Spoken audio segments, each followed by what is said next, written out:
Bora lá, mais uma da noite. Voltando para o Baruzo. Tsukihago If. Rezero a Rota da Gula. É de boa, confia? Confiando, tô confiando.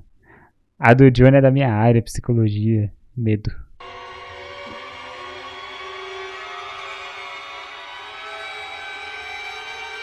O assassinato se torna um hábito.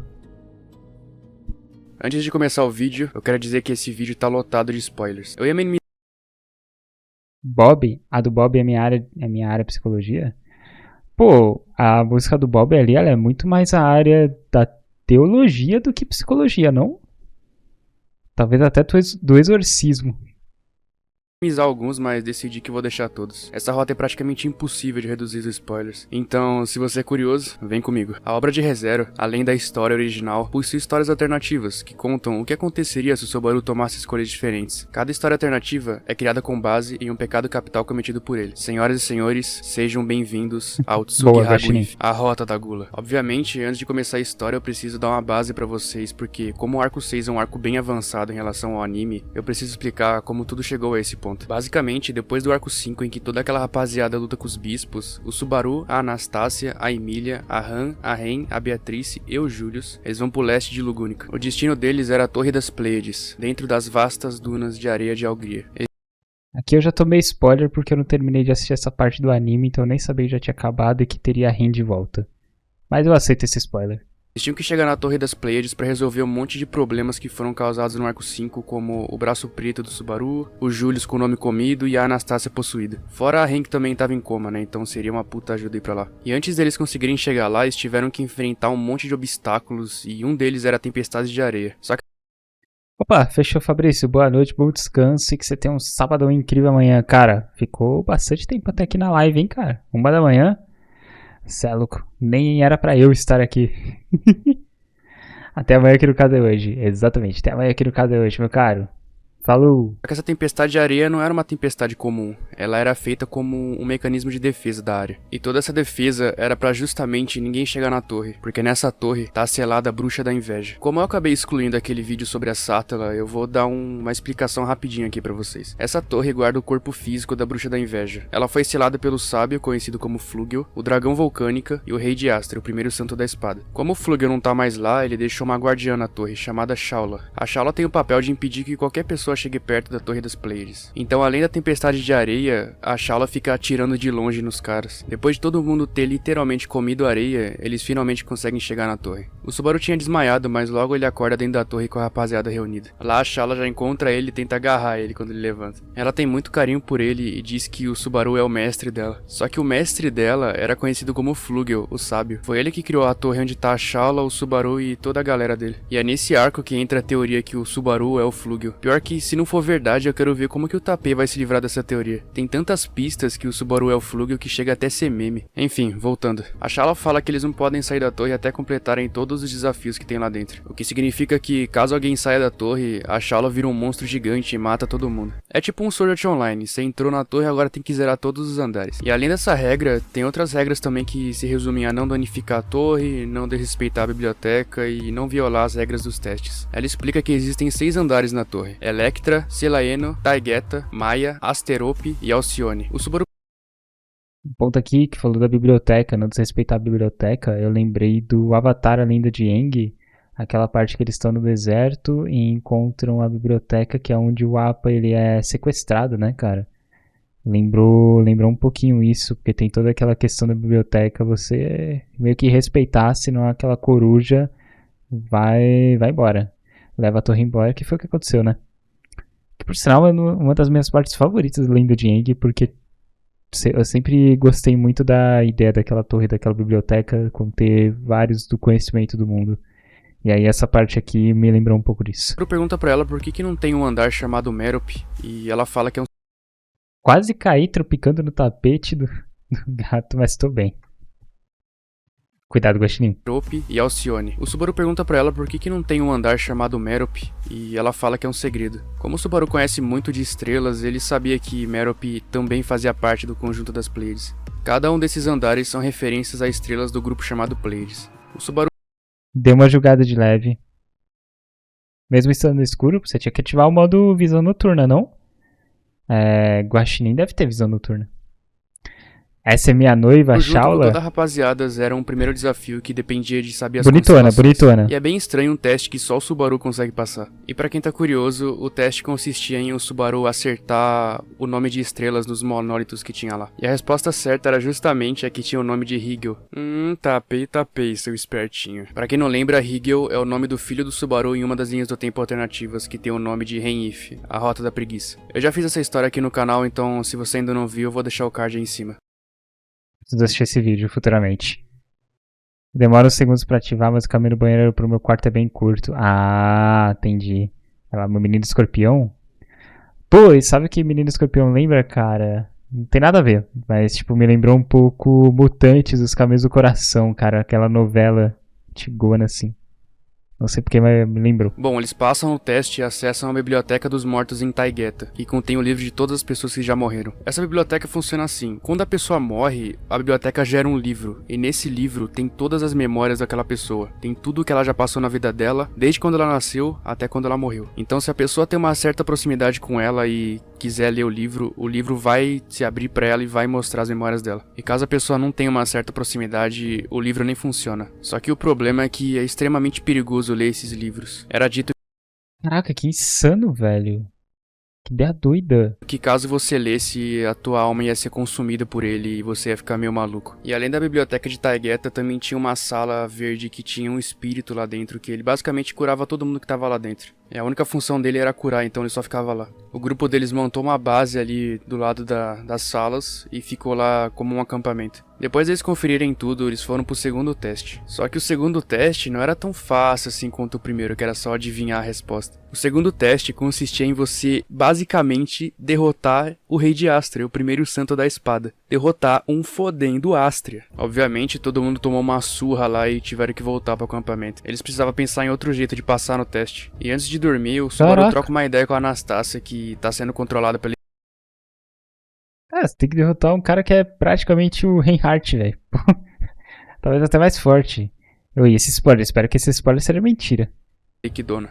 E assim como eu falei no vídeo dos espíritos artificiais, que inclusive é um vídeo muito antigo, a Equidona possui o corpo da Anastácia, e não é a Equidona bruxa, é a Equidona que é um espírito artificial. Esse espírito artificial foi criado com base na alma da Equidona, então ele basicamente tem os mesmos desejos, gostos e modos de falar. Então tecnicamente existem duas Equidonas, uma é a bruxa e a outra é um cachecol em forma de raposa que tá no corpo da Anastácia agora. Bom, eles conversam e tal, e o Subaru sai pra dormir. Ele não queria dormir com o pessoal porque ele tava meio mal e ele queria ficar sozinho. Nisso ele deita num lugar afastado de todo mundo. Porém, quando ele acorda no outro dia, ele tá em outro lugar. Ele acorda na sala verde, onde tem aquele espírito lá que cura todo mundo. Mas a questão mais bizarra aqui é que o Subaru acordou sem memória nenhuma. Ele não tem memória nenhuma de lá. Nem das pessoas, nem dos eventos, nem do lugar que ele tava. É como se ele tivesse sido invocado pra Torre do Nada, igual no episódio 1, no meio da rua. E basicamente, a última lembrança que ele tem é da loja de conveniência. Bem-vindos ao plot mais esquisito de ReZero. Nisso acontece uma série de eventos. O Subaru conta que ele não é daquele mundo e falam que ele é além da cascata. Ele tenta fugir da torre e é morto 2 vezes empurrado da escada. Enfim, só dá bosta pra ele. E vocês têm que lembrar que ele não tem memória, então ele tá tipo muito aterrorizado. Nesse intervalo entre os loops ele testa em contar ou não contar sobre a amnésia, só pra ver como os eventos vão se desenrolar. Ele também descobre que o retorno através da morte é uma habilidade e até ele chama de visão do futuro, que é basicamente a mesma coisa. A Sata ela também aparece algumas vezes e tem até o momento que a Patrache brilha outra vez. Nossa, como eu adoro aquele dragão terrestre, velho. Tem também a morte da Meili pelas mãos do Subaru, que foi sem querer, que inclusive é isso a ponta do if, então eu vou ter que explicar pra vocês também. Teve um loop que o Subaru, ele chamou a Meili pra conversar com ele sobre a noite anterior, porque ele não lembrava de nada e ela lembrava de bastante coisa dele. E aí nisso que eles sentam pra conversar um com o outro, o Subaru perde a consciência por alguns segundos. Quando ele acorda de novo, a Meili tava morta no chão, estrangulada. E ele fica em choque porque ele não tinha feito aquilo. Ele nunca ia matar alguém assim do nada. E ele reparou que foi ele mesmo porque o pescoço dela tava sujo com manchas pretas que tinha no braço dele também. E o braço dele tava todo machucado de alguém tentou impedir que fosse enforcado. Então basicamente foi ele mesmo que matou a Meili enforcada no chão. Aí tem todo o medo dele de descobrir. Caraca, velho, que doideira, mano.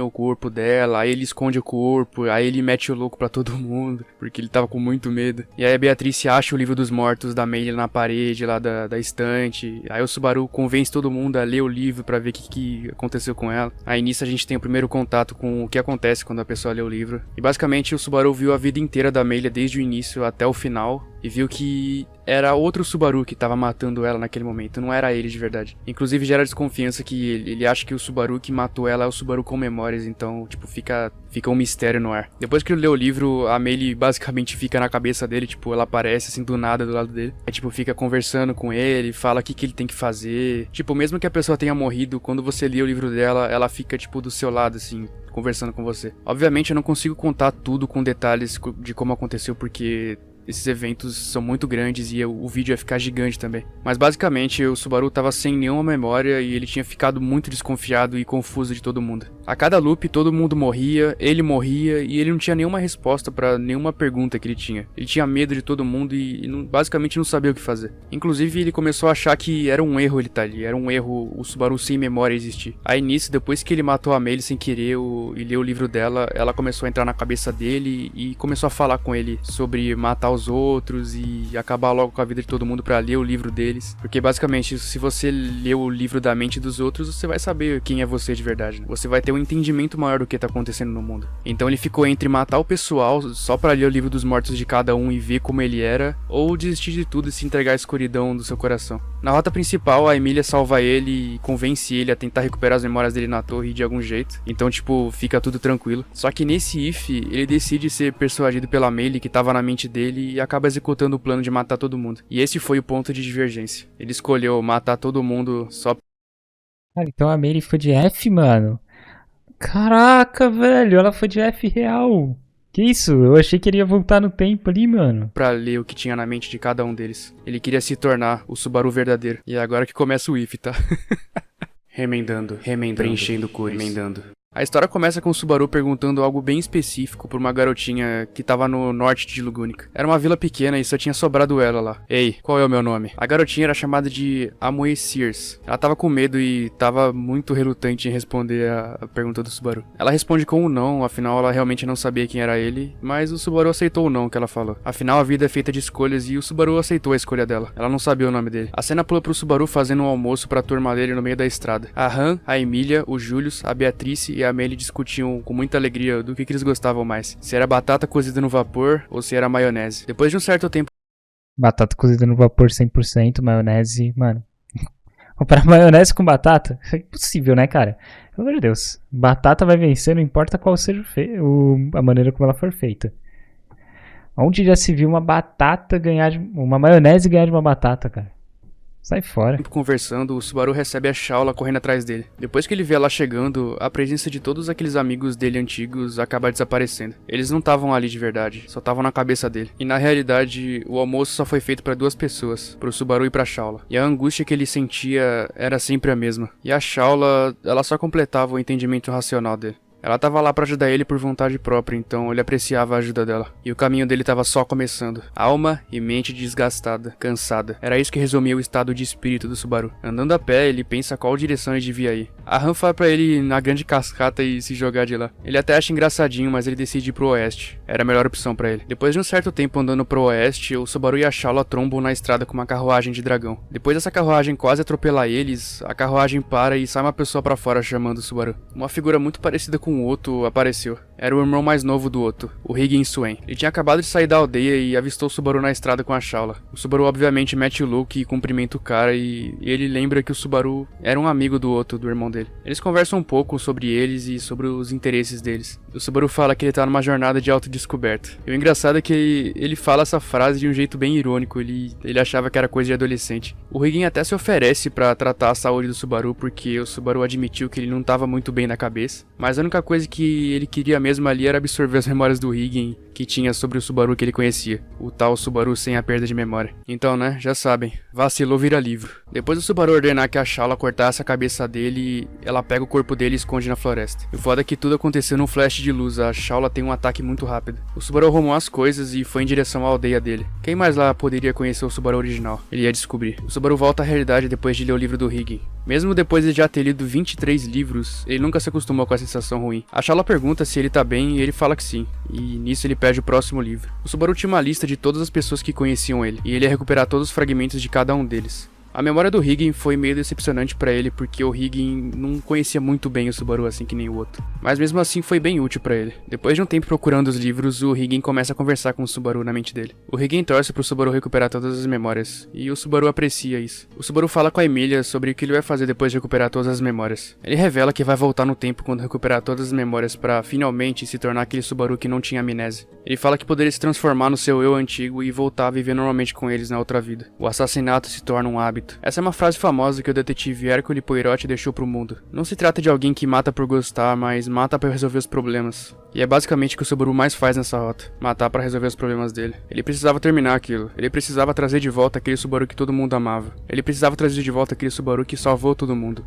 que todo mundo confiava. E ele tinha que continuar. A cena pula pra Equidona na cidade de Pristela, pra fazer uma reunião de emergência. Essa cidade é a mesma do Arco 5, então basicamente a Anastácia voltou da Torre das Pleiades pra contar tudo que o Subaru tava fazendo. Eu tinha falado Equidona, mas é porque Equidona tá controlando o corpo dela, tá? Só pra vocês ficarem ligados. Nessa reunião tava o Reinhard, o Otto, o Garf e alguns soldados. A Equidona de alguma forma conseguiu fugir do ataque do Subaru na torre enquanto ele matava todo mundo lá. Ela revela também que controla o corpo da Anastácia e foi pra torre com o pessoal pra tentar reverter isso e devolver o corpo pra ela. O Reinhard, o Otto e o Garf ficam meio em choque depois de descobrirem que o plano do Subaru era matar todo mundo. O Subaru tava passando o rodo no país inteiro atrás das memórias dele. E é óbvio que o Subaru não conseguia sozinho, a Shala fazia tudo que ele mandava. A Equidona fala que espera que eles consigam impedir o Subaru porque senão muitos inocentes vão morrer ainda. E depois disso eles se separam. A Equidona estava visivelmente decepcionada. Seu plano era ir na Torre das Pleiades pra conseguir acordar a Anastácia de algum jeito. Só que no final das contas foi totalmente um fracasso. Cara, doideira esse plano do Subaru, né, cara? Acabar com todo mundo pra pegar as memórias dele. Faz sentido, baseado no que ele quer fazer, que é depois se matar ali pra poder retornar no ponto que ele quer. Só que não necessariamente ele vai voltar pro ponto que ele quer, né? Nisso ela encontra o Ricardo, que é dos Lobos de Ferro. Eles conversam um pouco e ele fala que mesmo que ela tenha desistido de acordar a Anastácia, ele vai encontrar o jeito de fazer isso. O Ricardo era como um pai pra Anastácia e ele faria tudo o que pudesse pra ajudar ela. Era uma cena bem fofa, se não fosse pela desgraça que tava vindo. Depois de alguns minutos, eles sentem um tremor na cidade, e o Ricardo logo percebe. Ele pega o corpo da Anastácia, joga pra cima e prende ela enquanto é arrastado pela corrente de água. A cidade de Pristela mais uma vez não ia ter paz. Enquanto a cidade era inundada, o Subaru solta um pequeno suspiro. Era realmente genial a arquitetura da cidade em relação a isso. A armadilha feita para matar as bruxas era um mecanismo muito útil para ele, e ele aproveitou isso para matar todo mundo que tava lá. O Subaru mandou a Shala abrir todas as comportas e inundar a cidade. Atrás dele tava a Petra, que deu um relatório da situação. Até a Frederica fala com o Subaru e desaprova as ações dele. O Rosval também tava ali perto dele e perguntou o que ele vai fazer depois daquilo. E o Subaru fala que vai atacar o ser mais problemático para ele. Depois de Na verdade, o Bispo da Gula tá controlando a mente do Subaru. engoliu um monte de água, o Garf e o Otto se salvam. Eles ficam confusos, afinal, por que do nada as comportas foram abertas? Os dois dentro da casa tentam sair em meio aos destroços. Eles eram um dos poucos sobreviventes da cidade de Pristela. Enquanto eles saíam, eles foram recebidos por uma chuva de raios de luz. E alguns desses raios acertaram de raspão o Otto e o Garfield. Eles saem correndo pelos telhados enquanto eram alvejados. O Otto e o Garfield tentam ver de onde tá vindo o ataque e era realmente bem longe. O inimigo era muito bom com o ataque à distância. O Garfield, muito puto, ele sai pulando em direção à pessoa que tava criando os ataques. E logo no caminho ele vê o Subaru em cima de uma estrutura só observando o espetáculo. O Garfield reconhece pelo cheiro, mas ele era fisicamente bem diferente do Subaru original. Cabelo branco e um olho sem vida. Era assim que ele tava. Enquanto o Garfield observava o Subaru, ele foi atingido por um ataque fatal da Shala, que perfura todos os órgãos internos dele. E aquele foi o fim do Garfield, bem na frente do seu amigo Otto. O Otto até tenta fugir, mas ele escuta os passos atrás dele. Era o Subaru, e ele ainda estava debochando do Garfield ter morrido. O Otto se vira e confirma que a história da Equidona era real. O Subaru enlouqueceu totalmente. Era só ele se olhar no espelho. Cabelos brancos, caolho e sem nenhuma pena dos mortos. Aquele definitivamente não era o Subaru que o Otto tinha como melhor amigo. O Subaru fala que ouviu muito sobre o Otto e que era uma honra conhecer ele. Nessa cena o Subaru e o Otto conversam. Na mente do Otto ele havia se transformado totalmente. Aquela viagem foi amaldiçoada e ele sabia disso. O Subaru admite ser uma pessoa má e horrível, mas mesmo assim ele quer concluir o objetivo dele. O Otto até pergunta o que aconteceu com o olho e o cabelo dele, que estavam totalmente diferentes. O Subaru revela que ele ficou cego de um olho de tanto bater a cabeça quando ele começou a ler um dos livros dos amigos mortos dele. Ele tinha começado a enlouquecer já, e o cabelo dele ficou daquele jeito porque ele passou por muito estresse. É bem semelhante. Caraca, velho, ele cegou o próprio olho, mano.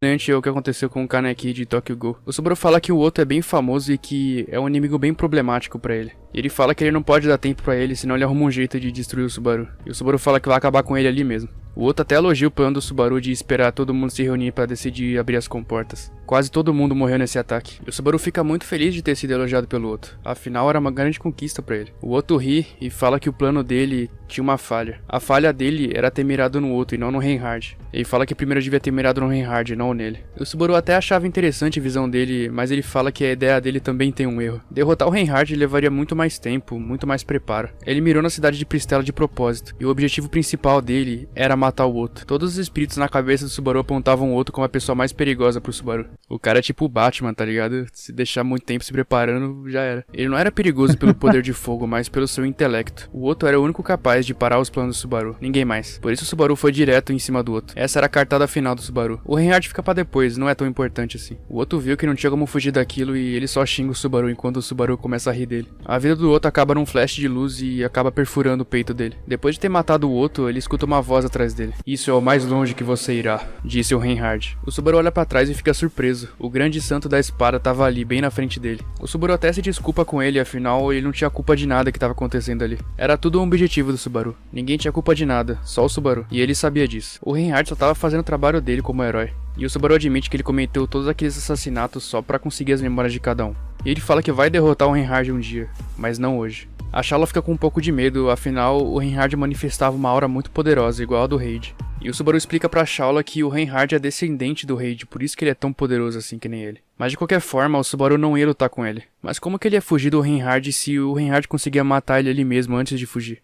Como sempre, o Subaru tinha uma carta na manga. Ele fala que a Felt sobreviveu à enchente e que tá na borda da cidade. Logo depois disso, a Shala levanta o braço e lança uma rajada de luz na direção onde a Felt tava. O Reinhard sai voando desesperado pra tentar impedir o ataque que chegue lá. Logo que ele sai correndo pra impedir o ataque, a Shala pega o Subaru e foge da cidade. Com o Subaru dizendo que não importa o quão forte o Reinhard pensa que é, ele vai matar ele um dia. Caralho!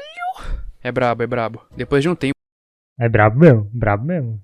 Derrotar o Reinhardt é uma coisa que não sei quem conseguiria. O Reinhard encontra uma garotinha. Ele pergunta o nome dela e ela fala que é a Amue. Essa garotinha é a mesma do começo da história, em que o Subaru pergunta o nome dele pra ela. Ela revela que os responsáveis foram um homem que falava sozinho e uma mulher. O Reinhard não tinha dúvida que era eles dois. Enquanto o Reinhard via a garotinha chorando de medo, ele podia ver nos olhos dela quem ele tinha que matar, e era um dos seus antigos amigos. Num caminho cheio de mato, o Subaru conversa com seus amigos dentro da sua cabeça. A conversa é bem amigável, todos lá estavam bem felizes por estarem junto com o Subaru. O jeito que eles conversam é como se eles ainda estivessem vivos. E o interessante é que nenhum deles tinha ressentimento do Subaru, não tinha tristeza e nem dor. E o Subaru também não culpava eles. O Subaru só queria espiar a mente daqueles que ele matou, até chegar no seu objetivo, para finalmente recuperar o antigo Subaru e ter todo mundo de volta vivo. Nessa cena, o Subaru começa a ver todas as memórias das pessoas que ele matou. Então tem todos os jeitos que chamavam ele, os sentimentos, as opiniões. Ele estava quase completo. O plano dele estava quase finalizado. Ele revela pra Shala que só falta duas pessoas para ele terminar. O Reinhard e ela. Afinal, os dois conhecem o Subaru. Normalmente alguém fica em choque quando acha que vai morrer, mas a Shala concorda com o Subaru querendo isso. Ela faz tudo que o mestre mandar. E ele fica até meio sem jeito, afinal, ela ajudou ele na jornada inteira. E ele até resolve ceder um pouco de carinho pra ela. Depois que ele matar o Reinhard e a Shala, ele poderia ver as memórias e finalmente se matar, pra finalmente voltar no ponto de salvamento onde todo mundo tava vivo. Ele finalmente estava muito perto de concluir o seu objetivo, e ele não ia desistir. Um salve aí pros novos membros. Muito obrigado ao Gorfista. Acabou? Não, por que acabou? Não! Que isso? Eu preciso do final dessa história. Deu certo? Não deu? E aí? Ah, qual é, cara?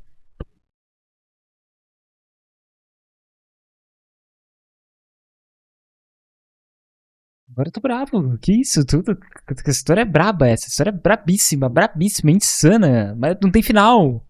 Cara, essa história não tem final. Por que a história não tem final? Pelo amor de Deus, cara. Acredito, mano. Eu quero saber se deu certo, se não deu, se o plano dele funcionou.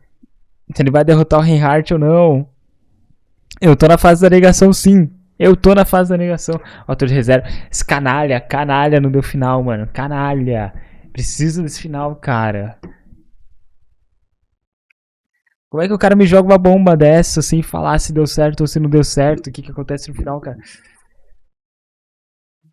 Não, tudo bem. Eu não preciso disso. Tá. Ok.